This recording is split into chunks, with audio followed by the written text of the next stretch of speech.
Requiem Metal Podcast, episode 131, brought to you by executive producer Olli Makkonen. Thank you very much for your support.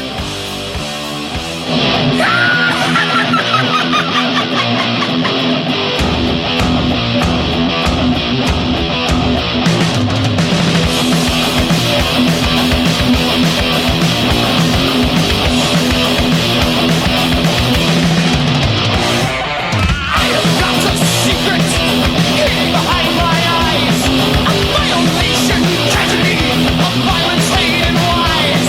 Look deep within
heard Rotten to the Core, and that certainly was Overkill from their Feel the Fire record, 1985. This is a Requiem Metal podcast.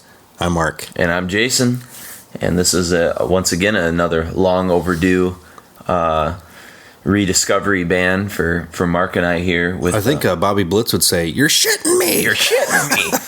He has a great line in the title track, "Feel the Fire." I think he's like, "Feel the fucking fire," or something like that. That's pretty awesome. Well, I think Bobby Blitz falls in the same camp, for me at least, as King Diamond and Messiah from Candlemass. A lot of the bands that are less penetrable, you can't really penetrate the vocals when you're younger.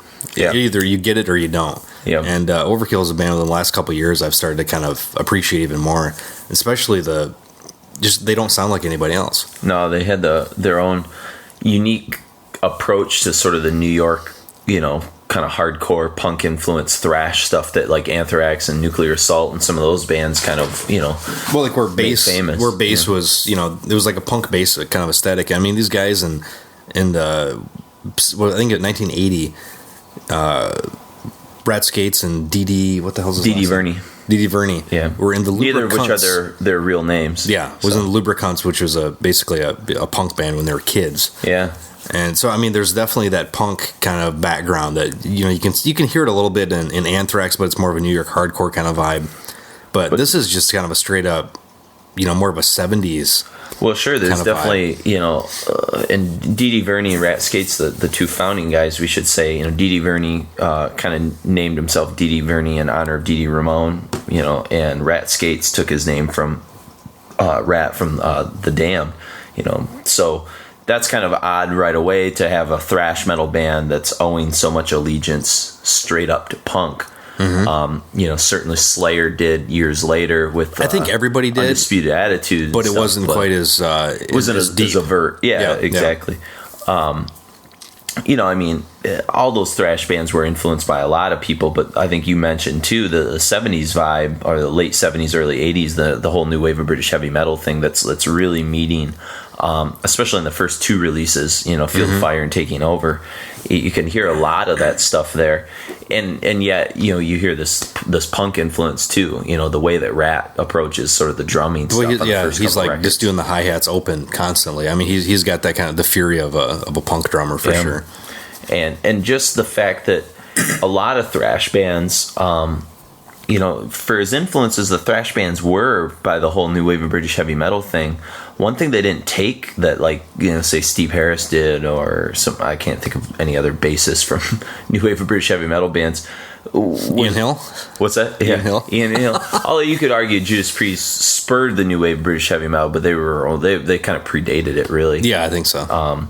But that stuff that was sort of emerging, that sort of faster, energetic, youthful thing that was happening in England was Motorhead, Lemmy. There you go. There's a bass was player. Very bass driven in a way, as was punk in a sense. The bass was very prominent in a lot of that stuff. I think the bass was almost the propulsion more so than the drums was there just to kind of get the thing going, but the bass was the thing that kept everything kind of like undulating forward. Yeah.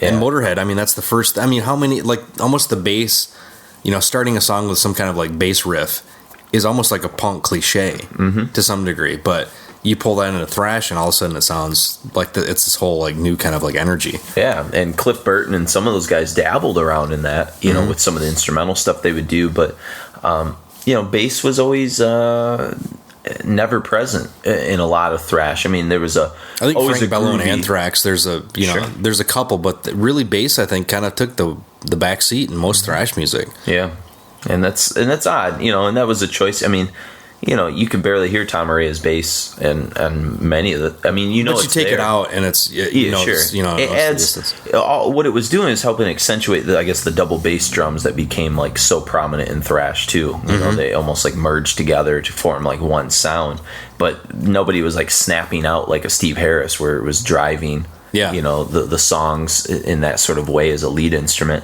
But D.D. Verney kind of.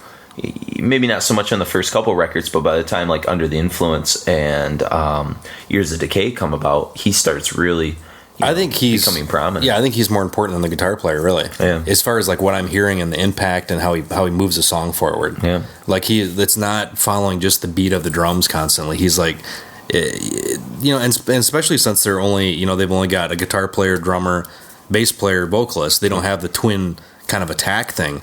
He totally kind of picks up the slack, and similarly, like, how Steve Harris basically fills every little fill, or every like open spot, and kind of he's playing his own line along with the drums, but it's not the exactly same, kind of beat. Yeah, that makes sense.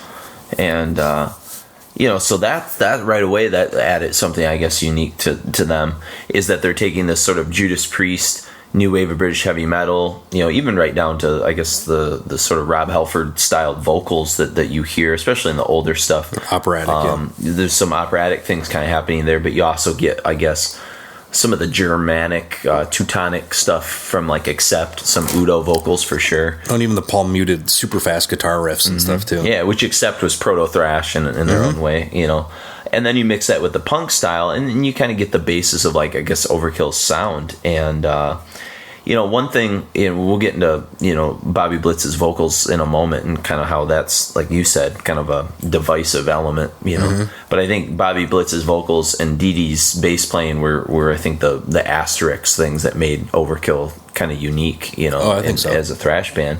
But these guys, some of the songs on Feel the Fire, were written in like 80, 81, 82. When you said they moved into becoming Overkill, and they were playing a lot of covers and different things like that. And you mentioned Motorhead. They would play like half of Ace of Spades live, the whole record, and stuff like that. In addition to other new wave British heavy metal stuff and even some punk stuff. So they were throwing in a lot of things. Yeah, a lot of Priest stuff. Even on this, they do a Dead Boys cover of Sonic Reducer, which showed, again, some street cred value. Many thrash bands weren't putting out a punk cover on their debut record. That was kind of weird. But I think it goes without saying that because they're writing these songs like 80, 81, 82, I mean, this predates almost any other thrash band. And there's a lot of, I guess, diehard Overkill fans and believers that believe that they may have beat Metallica and Exodus and some of these so-called first, thrash bands. Well, I think at the very least, they're right there with everybody else. Yet they get thrown in the second tier with Testament and Exodus and those bands. And I'm not saying they deserve to be a first-tier band, but it's just so odd that they have this... Well, like first tier, second tier. March of the Crabs and stuff it's like that. Those kind of bands that I think that really kind of push the genre forward are always the ones that aren't. They're usually not as lucky in their management and like record, A&R kind of relationships to where they actually get a record out. I mean, because Exodus would have been, I think, infinitely bigger than they were if they would have got their record out sooner. Sure. I mean, there's lots of bands like Dismembers the same way. There's tons of stories about that of the, these two bands that started almost the same time. Maybe the other one actually started earlier, but that one band just gets the lucky break. The one person sees it that really pushes them over the top. And I don't know if maybe it's was a geographical thing, because they were busy cutting their teeth playing the New York, New Jersey, like live scene, and they had quite a reputation as being like a great live band. And one of the reasons they went with their very evocative, colorful logo, the sort of dark lime green kind of color, or whatever variations they do on that, was to get attention on flyers, at the time and stand out. But you look at what else was going on in San Francisco. Not much, so Metallica may have stood out because there wasn't a lot of competition there, whereas New Jersey, New York, I mean, there's, Jesus Christ, everything was happening, all the time in those places, whether it was Sonic Youth doing their kind of noise rock stuff in the early 80s, or, so the Ramones were still doing what they were doing. I mean, there were still lots of vibrant things happening in New York. Oh, yeah, totally. And so maybe it was tougher for the Overkills and Anthraxes and things like that to sort of like break out. I mean, obviously Anthrax eventually did it, but it took them... they didn't break out till what, 85 or 86? Yeah, I mean, Among the Living was 87, I mean, that was the big big record. One. Be it Spreading the Disease in 85 and Fistful of Metal in 84 from Anthrax. So, they had to work their way towards that too. Mm-hmm. They weren't immediate like, say, Metallica was with Kill 'Em All, which right out the gates was a big record for them. And, a lot, I mean, there's just so many different factors to figure into that. I mean, Metallica's just the kind of persona of the band. Sure, right place, right time. I mean, you got guys like Lars, and it is what it is. Plus getting on that the Metal Blade comps and stuff like that was Metal Massacre key. stuff. Was key. So, but John Zazula, eventually discovers these guys. Well, not discovers, but ropes them up. The funny thing is, wasn't Megaforce based out of Jersey? Yeah, it was. And so he was aware of Anthrax, and I thought he even had a bar to where he had bands come and play there. Oh yeah, and I would they probably played there a ton. Yeah. Well, but he started Megaforce on the back of helping get Metallica signed, correct? Because Kill 'Em All technically was not on Megaforce. It was Ride the Lightning was the first Metallica release on Megaforce in '84. And a lot of that stuff, first but Megaforce that was record? No, because Megaforce, I think at that point they were producing records with Atlantic. Oh, with Atlantic or Elektra? Isn't Elektra part of Atlantic? It might be. I couldn't. Do the there's so much stuff. Bullshit happening, but yeah, I'm pretty sure they were actually going on before Metallica with all the documentaries I've seen. But it's hard to keep all these facts straight. Mm. Well, actually, the Get Thrash documentary that Rat Skates. I was gonna say, speaking of the drummer, actually filmed and edited, is a pretty solid documentary. It's a little rough in parts, and they kind of miss some opportunities for things. But it's as far as there's not a ton of thrash documentaries. At least somebody was doing it. It's better. Exactly, and it's nice that somebody that was in the genre at that time and knew it inside and out is kind of handling it. So you get Feel the Fire, which is where Rotten to the Core came from, and it's a great, energetic, but still very rooted in the new wave of British heavy metal stuff. I wouldn't even say that it's even set forth necessarily the Overkill formula. Like, you get some of the operatic high vocal styles of Bobby Blitz. Mm-hmm. We got that great Die by the Sword riff. Yeah, it's pretty sweet. So they're drawing upon a lot of the stuff that was happening. I mean, Slayer was drawing upon Priest pretty heavily. Oh, absolutely. And stuff. So and Punk, yeah. So, but on the other side of the country, and I'm sure they knew each other. I don't think Overkill was unaware of what was happening on the tape trading West Coast circuits as they were. I think So but it's a strong debut, really, and it's one I didn't have until recently. I picked it up on vinyl. But the rest of the lineup, I think you already said Bobby Gustafsson, Dee Dee Verney, Bobby Blitz Ellsworth, and then Rat Skates. So Rat Skates will only be on the first two records, which we'll talk about taking over in just a second, and then he'll leave. And then Dee Dee Verney and Ellsworth are the only guys that have survived still to this day from Feel the Fire. Yeah, because basically all the stuff that we're going to kind of cover up until Horoscope on this episode, we've got the first three records Gustafsson is on, but then basically actually Blitzen, first four. He's on Years of Decay too. Yep. But yeah, basically Blitz and Verney are the only consistent members of and Verney's the only original member because he and Rat Skates founded the band. Yeah. So still to this day. Which I kind of think, for my money, I think Verney's the most essential guy. If he was not in the band, I don't think the band would exist. Yeah. As weird as it sounds, because he's not the vocalist, he's not the major songwriter, but he writes a lot of, I think he's a co-writer in a lot of songs. Yeah, but like when Gustafsson left for Horoscope, everybody's worried that how are they going to write a record, without. But I think he's just got this certain kind. It's like if Harris left Iron Maiden, it wouldn't exist anymore. Nikki Sixx and Motley Crue, exactly same thing. Yeah, bass players that kind of Bobby Dahlman and Poison, the most talented member of Poison. Which isn't saying much. Yes, but it's saying something. And then we get, I think, for my money, the first fully realized Overkill record, Taking Over, which features a horrible cover, which looks like, speaking of Poison, it looks like the sequel to Look What the Cat Dragged In. It's like not good. Neon and got a lot of bad 80s glam colors. It gives you the idea that they're sort of a second-rate, like Trickster or something like that. They're sort of a joke band. It looks like they're overcompensating for... and I don't know what. But what you get on this record, which was put out 2 years later in 1987, because Feel the Fire was 85, it's more overtly thrash. You can definitely tell, the impact that, like, the sort of Exodus, Bonded by Blood, and some of the Metallica stuff has started to, like, the speed take hold on them. The drumming is definitely picking up. This is something I was mentioning before as we're kind of putting the show together, that it seems like Rat Skates is kind of just holding on for dear life to keep up with that tempo of what thrash is becoming. Well, he has we also noticed that there's a more sinister kind of Creator Germanic sort of sound on some of the riffing here, and that was what made Creator, I guess, always slightly unique. Was Ventor, the drummer, was always a little He's a little off. He's a little off, a little behind. Yeah, he's always like behind the beat a little bit. You know, and I'm not saying that that's what Rat is doing here, but it's that same sort of like Rat just seems like he's. Yeah, I think it's cool, but you can definitely tell that there's no way he could have performed on the next record. Yeah, at the level of everybody else as they're progressing.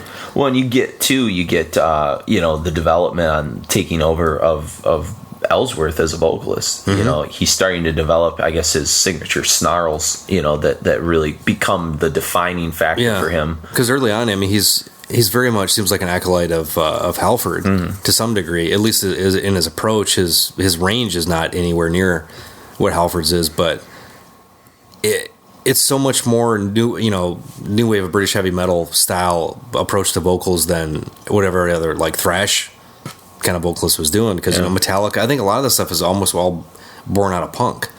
It's nobody's doing vibrato and all this kind of stuff to try to be more operatic with their vocals at that point. I mean, Paul Baloff from Exodus was kind of an exception. That Belladonna sometimes could do it with Anthrax, but I think Belladonna was more. They're more, and Tate both are more traditionally good vocalists. Yeah, he was like Baloff was rough. He was like was Brian Johnson from AC/DC or something, or Bon Scott. Yep. Just that weird kind of like something was off, that they had their own unique kind of sound that if you took it away from the band, it wouldn't be the same band. But I think it also turned a lot of people off.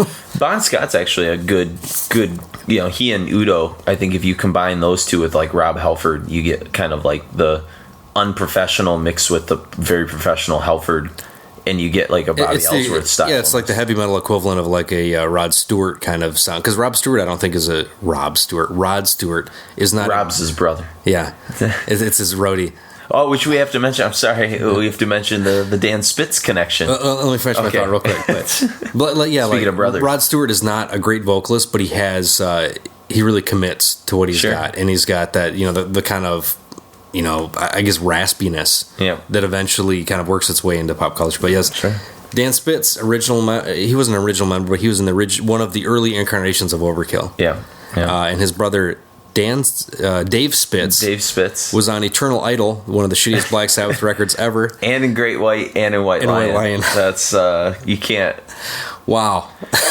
I think we're gonna. Mark and I have already talked about doing a Spitz Brothers show. We'll play all things the Spitz Brothers. We can go in a lot of places with that show. We can even talk about watches. Yeah, because I'm a watchmaker now. But so then of course, for those of you who don't know what the hell we're talking about, Dan Spitz will go on and play guitar for Anthrax. Lead guitar. He'll be the lead guitar player and have some of the worst metal bangs in history. Wow. Yeah.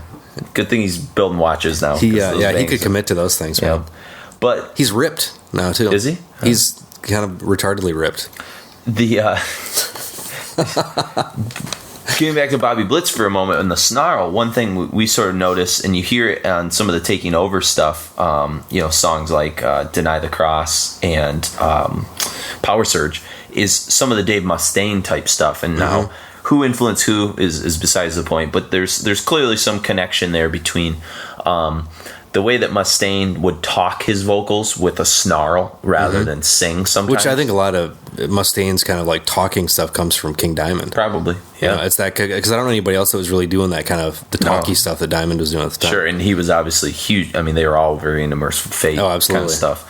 So, but Ellsworth will take that same approach, but he'll kind of put his own unique kind of Jersey spin on it or whatever you want to call it. It's a little more rough around the edges, I think. Sure, that's kind of the Overkill thing. That's the Bon Scott factor I was going to mention, where it's imperfected, which gives it personality.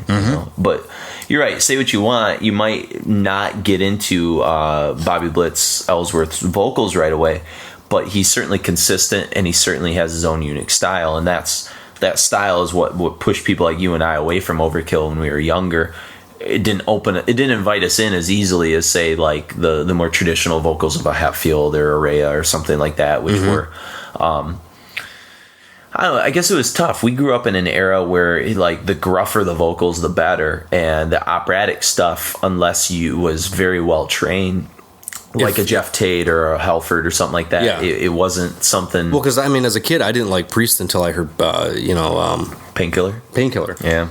And I think it was just, if I would have been born 4 or 5 years earlier, it would have all changed. It would have been a completely different story. Like extreme metal wouldn't have been the one I really, or thrash and extreme metal wouldn't have been the two genres I jumped into. And I, for the life of me, can't figure out why in the hell I became such a Queensryche fan at such a young age. I mean, I was into Queensryche going back, they were one of the first like metal bands that weren't like Poison that I can kind of be aware of.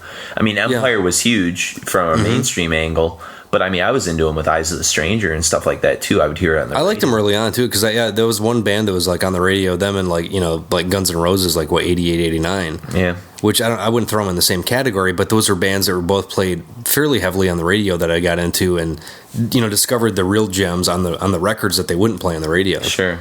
So, I mean, I don't know. So, I guess I've always been like diametrically opposed to those high vocals when I was younger, but you were. Well, and actually around the same time as Queensryche is when I got into Maiden. Yeah. Too, but it was just the Bruce Dickinson Maiden, and then I'd go back, probably another 3 years after that is when I got into the Paul Di'Anno, the first 2 records, which, for my money, are unbeatable. Yeah. Yeah. It's weird. I don't know, because I liked Maiden too, but I didn't listen to a lot of Maiden until high school. So it wasn't until like Dickinson had quit Maiden, like the mid '90s, that I was really into Maiden. It was strange. Oh, so like when Blaze Bayley. But I wasn't listening to Blaze Bayley, so I was going back and buying old stuff. But okay, yeah, whatever. We could trace the genealogy of our aversion to high vocals some other time. But certainly that shows up, and that's a big factor for the Overkill sound, and certainly on Taking Over. The record that came out in '87, you get some of that stuff. I think you get Gustafsson emerging as a great guitar player on this record. He's starting to kind of create his own sort of stuff, modeled after Kirk Hammett in a lot of ways. Yeah, I don't know what it Deny is. the Cross is a great Kirk Hammett solo. Because I think Kirk Hammett, when it comes down to it, is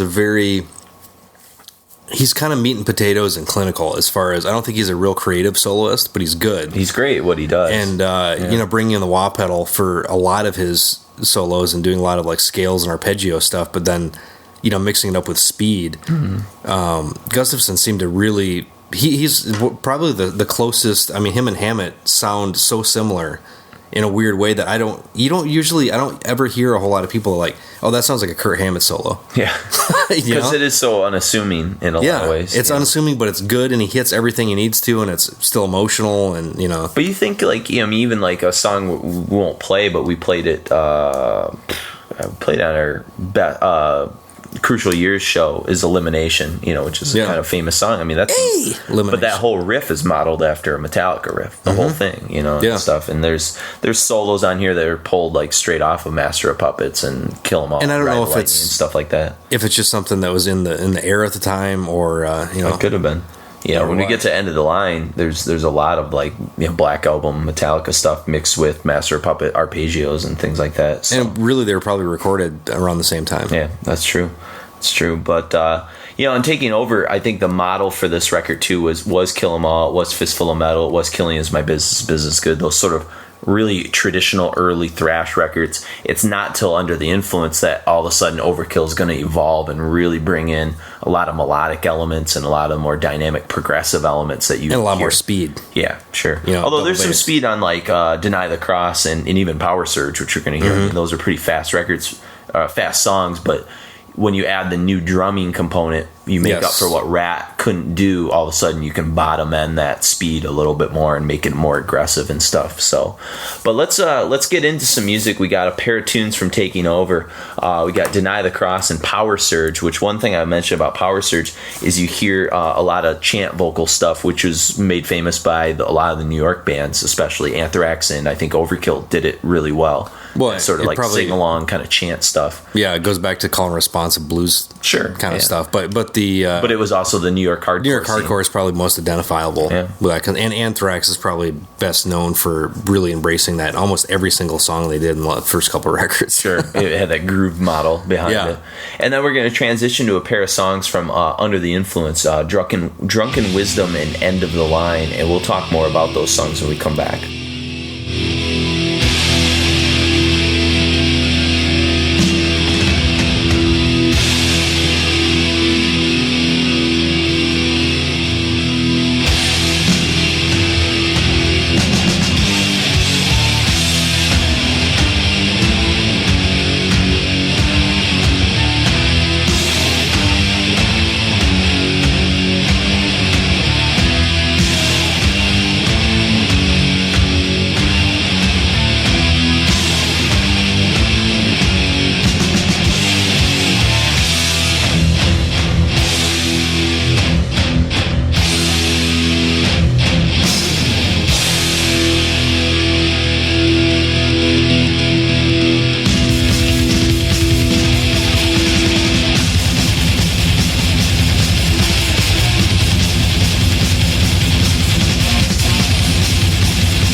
That was End of the Line and Drunken Wisdom from the Under the Influence record from 1988. And then we started things off with a pair from Taking Over, Deny the Cross and Power Surge.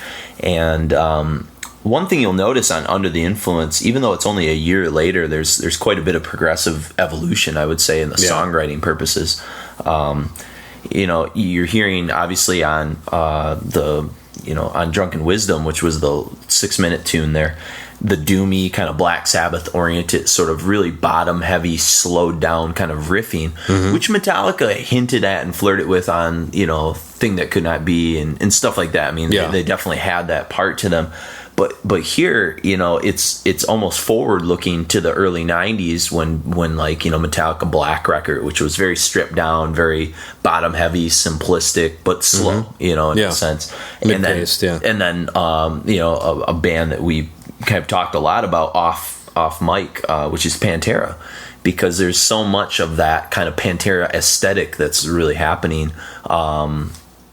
And I don't know if Overkill influenced Pantera or not, but I would have to assume that, Diamond, Daryl Abbott, whatever you want to call it, Dimebag, whatever. Yeah, that he was certainly a fan of Overkill on some level. I would think so. I mean, just that even like probably bands like Meshuggah probably pulled something out of these guys. But because I think the ultimate kind of thrash trope to any music is the palm mute.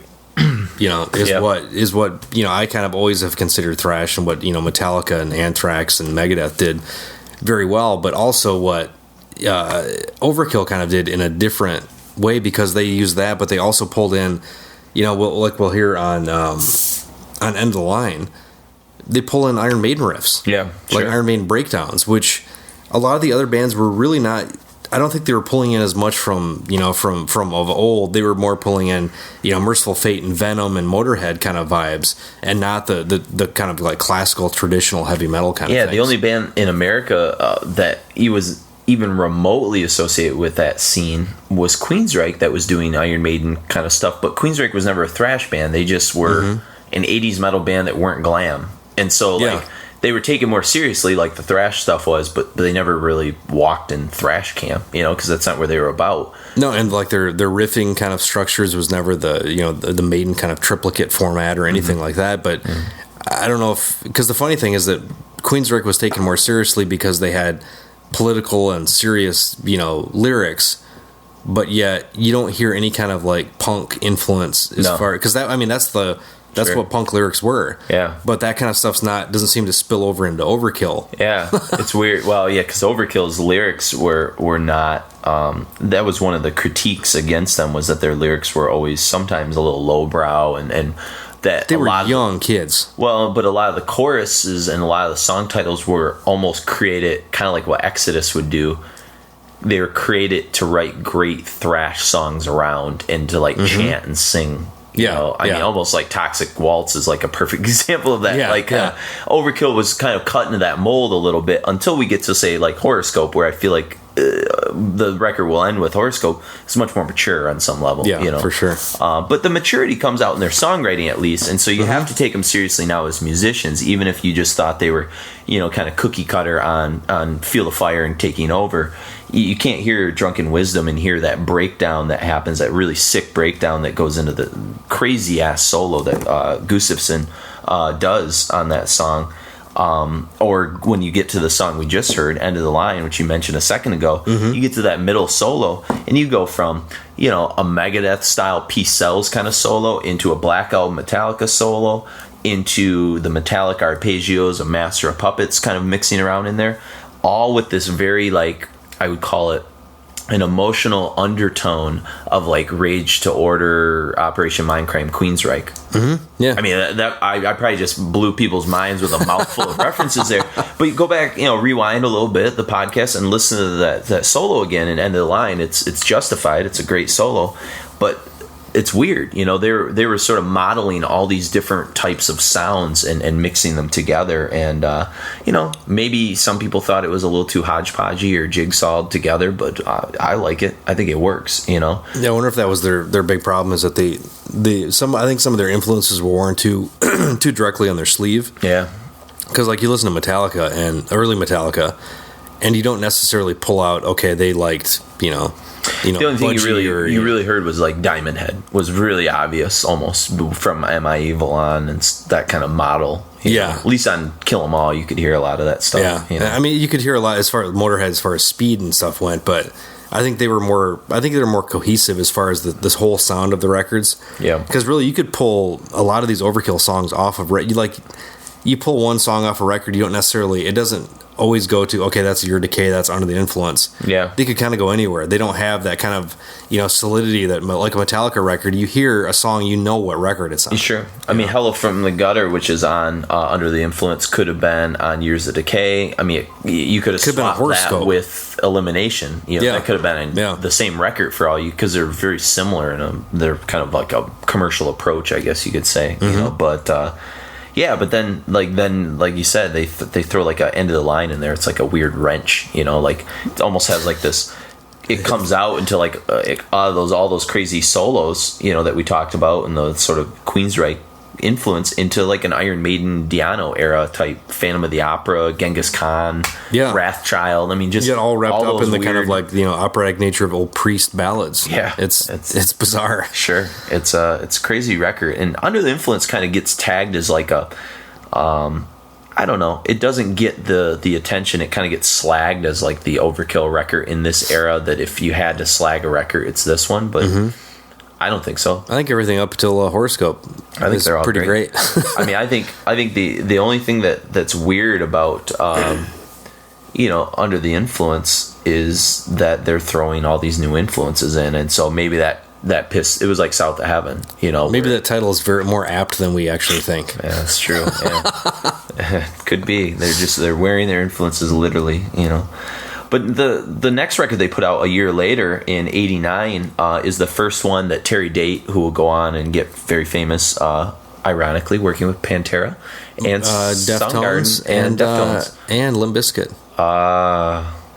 Let's not go there. But Terry, so Terry Date, maybe he took some of this Overkill influence to the Abbott family. Oh, because Cowboys from Hell was 90, which Terry Date did as well. Yeah. And then 91's Horoscope. Yeah, and Vulgar Display is 92. Comes back to Damn, Vulgar, so. I think we just solved a mystery that nobody even knew was a mystery. VH1, why don't you have us on your shows? Yeah, come on, really. We need some money. We could really figure stuff out for you. But it's a great record. It's got Elimination, which we played on our Crucial Years episode for '89. Big commercial song for him, video, things like that. But this is when they kind of, I think, started to kind of push forward a little bit and become. I think they were ahead of Exodus. I think they're ahead of Testament as far as like commercial viability and in attendance to shows and stuff as well. I think they were right up there. So if you're going to have like the big, 8, I think you throw in Overkill, Exodus, and Testament, and you got it. Yeah, I think you're right. That would be the big 7. That'd be the big 7. There's another one in there we're forgetting. It's going to be obvious. Yeah. We'll come back. It's okay. Yeah, think about that one. That's another episode. But the one thing that's interesting about Years of Decay is not just that Terry Date produces it, but he does things differently. It's a little lo-fi for my taste. The drum production's not as good. Yeah. I mean, we should mention that Under the Influence features the new drummer, Under the Influence in Years of Decay. Oh, Sid Falk? Yeah, I think he was from Paul Di'Anno's band. Yeah. What was that name of that band? Like Power something? I don't know. Or it's either like Paul Di'Anno's Inquisition or something like that. Crazy. It's ridiculous. And, you get a little bit of, it punches up the drums a little bit more and Under the Influence, but then Terry Date comes in. I feel like he doesn't quite know what to do with the sound yet. It's not as vibrant as he doesn't know how to capture the drums that fast. It's like, Scott Travers from when he came into Priest. Yeah. And just kind of like blew the doors off of his, how tight, he was and how fast he could be consistently. Yep. So you're going to get a little bit of that, but I think this is maybe one of Terry Date's first records he ever does. So he's kind of learning on the job a little bit. And he did Mother Love Bone too. And Mother Love Bone was, I think, 89. Yeah. So he did some interesting. Oh, he did Louder Than Love as well. Yeah, well, I knew he did Soundgarden. Yeah. I knew he did Soundgarden. I think he did Bad Motor Finger too. So he won't do Super Unknown. I know that because the guy that did Dokken Under Lock and Key will do Soundgarden Super Unknown. Boom! Didn't think I could bring it back to Dokken. All right. Never underestimate everything comes Dokken. back to Den Dokken. But the pair of tunes we're going to play from this record, Birth Attention and the title track, Years of Decay. Birth Attention, I think what's interesting about this song is it sounds like a typical kind of Overkill type tune, but pay very close attention in the chorus to the drumming stuff that happens, because that's going to be a defining thing on Horoscope and beyond for the weird things that he's doing underneath to sort of add a little bit more power to some of the choruses, and it's you hear it in Birth Attention. But Years of Decay, I think this is a great ballad for Overkill, and it shows some of those kind of dynamics. And you mentioned it models the sort of Sad Wings of Destiny, Sin After Sin, Stained Class kind of priest epic battles. Ballads. If Kurt Hammett was playing with them. Yeah, there you go. So some interesting things happening here. Like you said, you'll hear some of the production value. Notice how it will transition out of these two songs into the pair of songs that we're going to open up Horoscope with. Coma! Which is Coma and Infectious. And then we'll talk about Horoscope and be out of your hair here in a moment.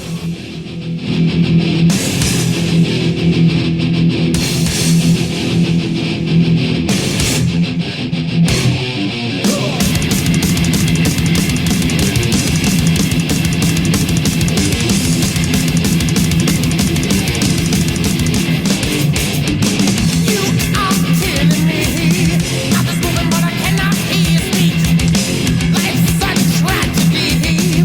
One living in a world not for the weak.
Out on this road takes its toll, and you pay for everything you do. Under lights, leave me blind. This place is the same as last night. Out of control takes its toll, but you learn to live with your dreams and speaking your mind to those you find, listening to what you have to say. I wouldn't change the way.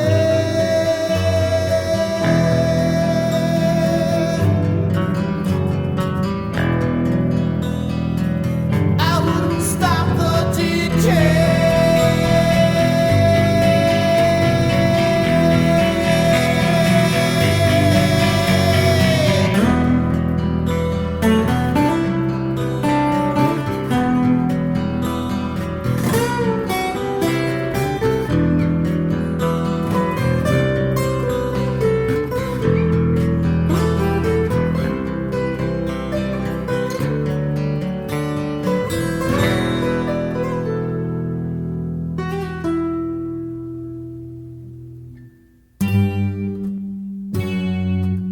Promised the world as a world changed before our eyes, and the days became the weeks, and the weeks the years. No one remembers our very first day, how it slipped away. Forever I wait, pulling in, putting out as the motors whine, to remind me I'm home and I'm here to stay. As we decay,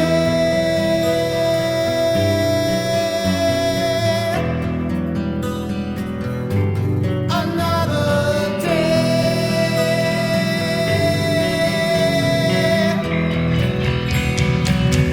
Decay away.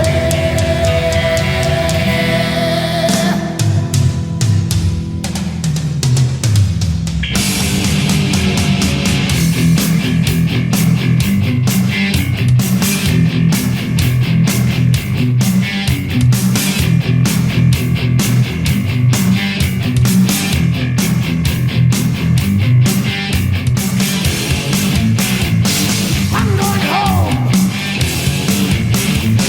I don't know where. I'm going home. Not far from here. Out on this road.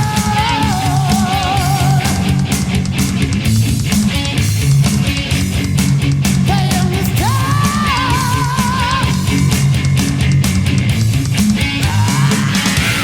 Make the house and the stage filled with anger, filled with rage. No, I don't know what is today. I know it falls in the years of decay.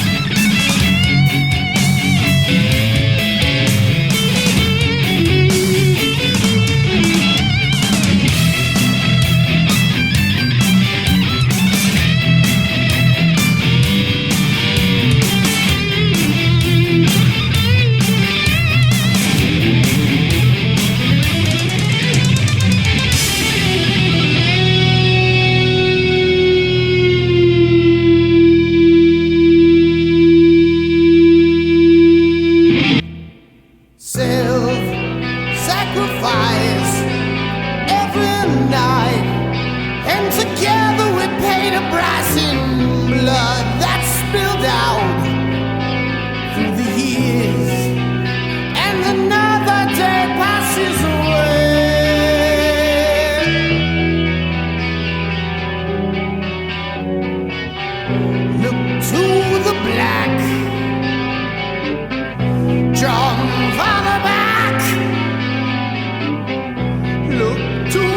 day. See the decay.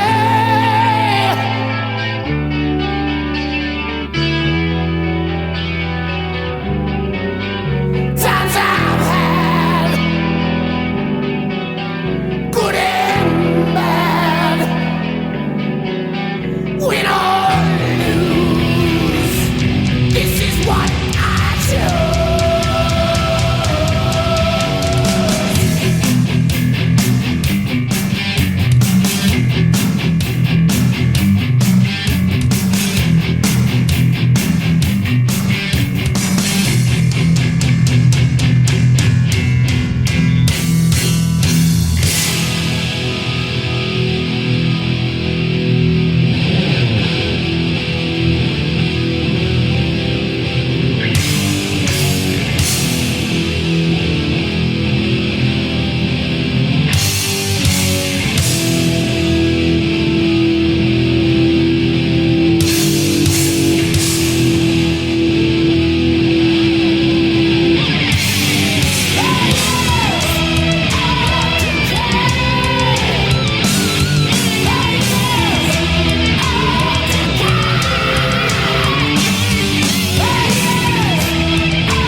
Infectious, Coma, Years of Decay, and Birth of Tension. So, Horoscope 91. This is my first, Coma was the first Overkill song I ever heard. And this was, I kind of didn't mind them, but then I heard the stuff after Horoscope in the mid 90s, and it didn't really do much for me. Yeah. But Hello from the Gutter was my big. Was that your intro? I was like, this is stupid because it's just like a skull with wings flying around. Yeah, exactly. Which is their little logo. Which it's called Charlie, I think is the name of it. Yeah, good to know.